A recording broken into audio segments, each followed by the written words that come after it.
नमस्कार, स्वागत है आप सभी का इंडो नेपाल लाइव की इस खास पेशकश में। ये है हमारे भावी विधायक। इस दौरान आज हम बात करने जा रहे हैं केसरिया आरएसवीपी के कब्जावर एवं सबसे बड़ी साथ साथ प्रदेश अध्यक्ष श्री रविंद्र सिंह बेरवार साहब से।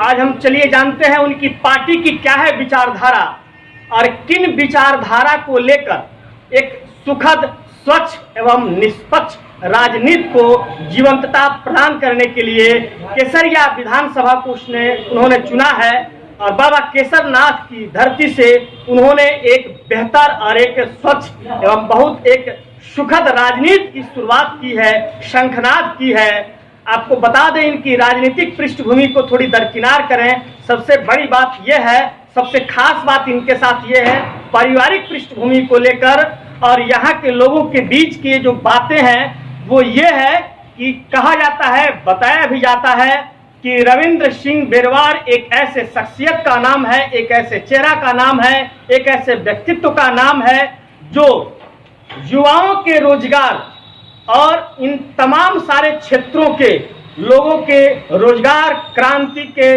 जनक कहा जाए तो कोई अतिशुक्ति नहीं होगी। तो चलिए अब हम जानते हैं उनकी विचारधारा और उनके पार्टी की विचारधारा। ये जानते हैं अब उन्हीं की जुबानी क्या कुछ खास है और क्या कुछ यहाँ की राजनीति से, यहाँ के विधानसभा प्रत्याशियों से अलग कुछ हटके क्या कुछ खास है। अब हम जानते हैं उनसे, रविंद्र सिंह बेरवार जी से। खास बातचीत में आपका स्वागत है।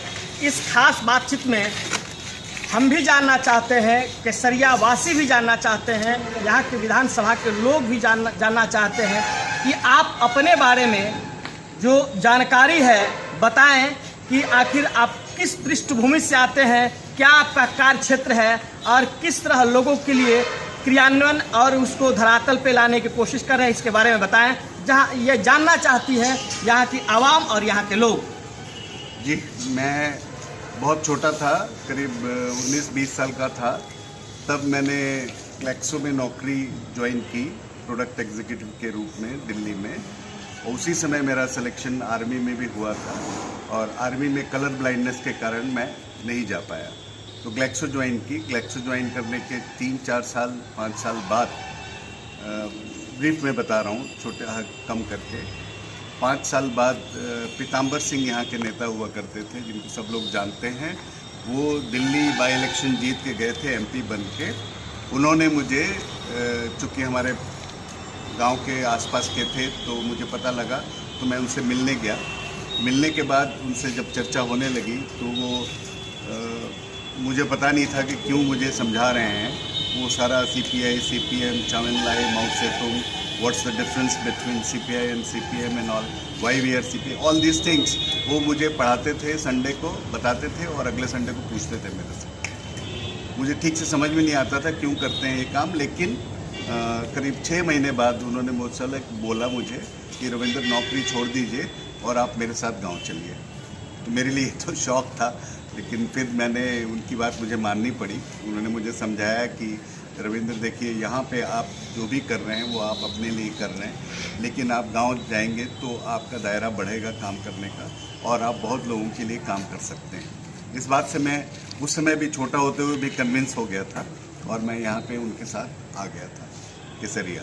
और मैंने उनके संरक्षण में थोड़ा बहुत सीखा, लेकिन तुरंत उनका देहांत हो गया। करीब 3 महीने के अंदर ही उनका देहांत हो गया और मैं थोड़ा सा घबराया ज़रूर, लेकिन मुझे फिर हरिशंकर शर्मा जी के साथ मिला और उन्होंने मुझे काफ़ी डेवलप किया। इसके बारे में बहुत कुछ समझा मैं और इतना अच्छा काम किया कि मुझे रहतुल्ला खान, उस समय जो हमारे लोकसभा के स्पीकर थे, उन्होंने मुझे यूथ कांग्रेस के कोटा से यहाँ से सिंबल का रिकमेंड किया और मुझे सिंबल मिला भी। परंतु दुर्भाग्य से मेरा सिंबल जो है वो मैनिपुलेट होके श्री कपिल देव नारायण सिंह को मिला और उसके बाद कांग्रेस की जमानत जब्त हुई और कांग्रेस आज तक अभी तक वंचित है अपने सीट से। एनीवे, उसके बाद से फिर मैंने दोबारा, चूँकि मेरे पास कोई एक्सप्लेनेशन नहीं था अपनी फैमिली के लिए कि टिकट मिल के भी अगर मैं नहीं राजनीति में आ सकता था, तो मैं कुछ नहीं बोल पाया और मुझे दोबारा राजनीति छोड़ के मुझे वापस जाना पड़ा अपने फील्ड में। मुझे अफसोस नहीं है उस बात का, क्योंकि मैंने बहुत अच्छा किया कैरियर में। और उसके बाद मेरे 9 साल पहले मैंने अपनी आईटी कंपनी खोली और उस आईटी कंपनी में आज बहुत अच्छा काम हो रहा है। सिंगापुर में है उसका ब्रांच, यूएस में है और भारत में भी है। तो ये मेरा थोड़ा सा ब्रीफ बैकग्राउंड है। और इसके बाद मैंने फिर अब सोचा कि जब मेरा सब कुछ सेटल हो गया है, मेरे बच्चे सेटल हो गए हैं, मेरे भाई लोग पहले से प्रारंभिक के पारिवारिक पृष्ठभूमि के बारे में लोगों को बताएं। पृष्ठभूमि मेरी ये है कि पिताजी मेरे एयरफोर्स में थे। एयरफोर्स में होने के कारण हम लोग विभिन्न जगह पे पिताजी के साथ कुछ दिन पढ़ाई किए हैं सेंट्रल स्कूल में। उसके बाद मैंने मिलिट्री स्कूल ज्वाइन किया। ऑल इंडिया का उसमें एग्ज़ाम होता है, उस एग्ज़ाम में क्वालिफाई करके हम लोगों ने मिलिट्री स्कूल ज्वाइन किया। और 5 मिलिट्री स्कूल हैं भारत में, उसमें से एक में मैं पढ़ा हुआ हूँ। और उसमें एजुकेशन प्राप्त करने के बाद मैंने अपना ग्रेजुएशन किया अम्बाला से, जो कि हरियाणा में है और कुरुक्षेत्र यूनिवर्सिटी के अंडर में।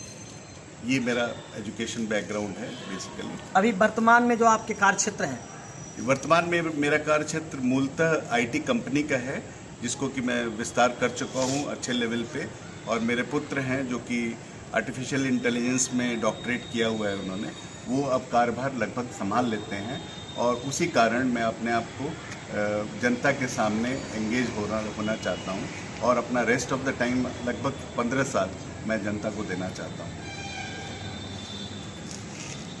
संभव होगा, रविंद्र सिंह जैसे आदमी आ गया है तो संभव ही संभव। ये कैसे? ये करके दिखाएंगे धरातल को। इनको हम लोग जनता हैं, चुनेंगे, इनके साथ हैं, ये आगे बढ़ेंगे।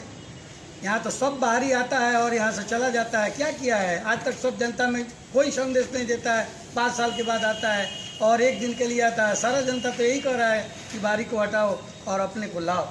आप लोग क्या कह रहे हैं? हम लोग अपने को लाएंगे, रविंद्र सिंह को लाएंगे, रविंद्र सिंह को ही लाएंगे यहाँ पे। ऐसे ही नेता का यहाँ तो जरूरी है, तभी तो विकास होगा। क्या नाम है आपका? मेरा नाम राजेश्वर कुमार सिंह है, घर मझरिया। क्या अनुभव कर रहे हैं? हमको तो लगता है कि अभी के हिसाब से पुराने तो बहुत आए विधानसभा के हिसाब से। अभी हमारे विचार से एक अच्छा लग रहे हैं रविंद्र सिंह। उनको अगर जिताएंगे तो भलाई तो करेंगे जरूर, पब्लिक को अपने देखेंगे। ये दिखाव उनका बहुत अच्छा लगता है। और ऐसे भी कर दिए हैं बहुत काम बगैर जीते हुए, बगैर किए हुए, तो हमको अच्छा लगता है। तो हम तो उस आदमी को जिताएंगे तो अच्छा है। क्या नाम है आपका? हमारा नाम शुभ नाम मुकेश महतो है।